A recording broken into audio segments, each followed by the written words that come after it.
Fetal alcohol syndrome, FAS, represents one of the conditions within the umbrella of fetal alcohol spectrum disorder, FASD, a range of neurodevelopmental impairments attributable to prenatal alcohol exposure.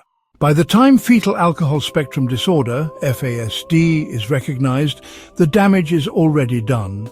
It is irreversible. The brain of the affected person is irreversibly altered and will never return to near normal through any intervention. What follows are not isolated cases of neurodevelopmental difficulty, but a cascade of complex and lifelong consequences: disrupted education, impaired social functioning, mental illness, and disproportionate involvement in youth justice and forensic psychiatry.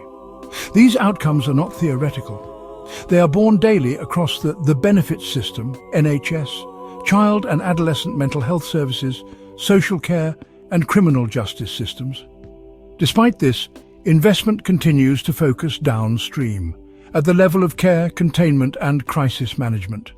Relatively little is spent where it matters most, at the point of preventable cause. Alcohol exposure during pregnancy is the root of this irreversible harm. If detection, intervention, and safeguarding are not prioritized upstream, the burden downstream will continue to escalate. Join me to petition Parliament to change the law. Systemic inertia leading to harm. Many clinicians and ethicists have struggled with the asymmetry between what we know scientifically and what the law is willing or able to enforce. The UK legal framework has historically prioritised maternal autonomy, rightly in many respects, but in doing so, it has left a glaring void when it comes to the protection of the unborn from known harms, such as prenatal alcohol exposure. It is undeniably frustrating that, while we have strong legislative frameworks to protect children after birth, we have virtually none to protect them before, even in the face of overwhelming evidence of neurotoxicity. Alcohol is a confirmed teratogen.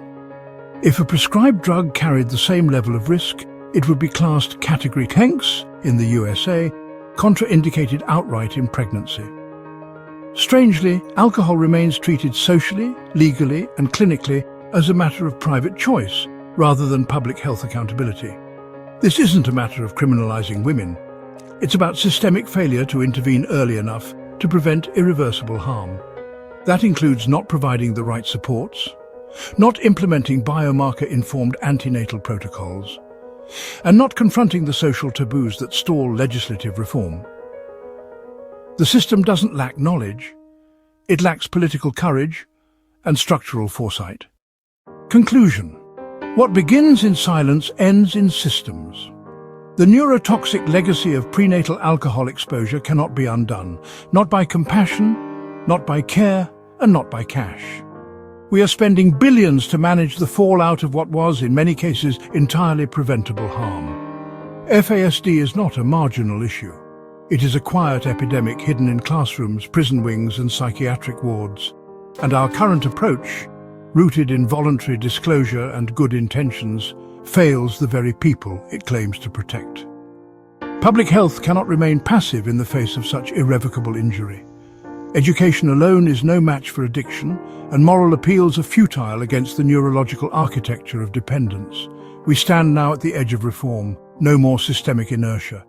If we believe in human rights, in dignity, and in equity, then the protection of the unborn from avoidable harm is not optional. It is urgent. Legislative change is no longer a fringe demand. It is the next frontier in safeguarding public health and moral clarity. Let this be the generation that draws the line.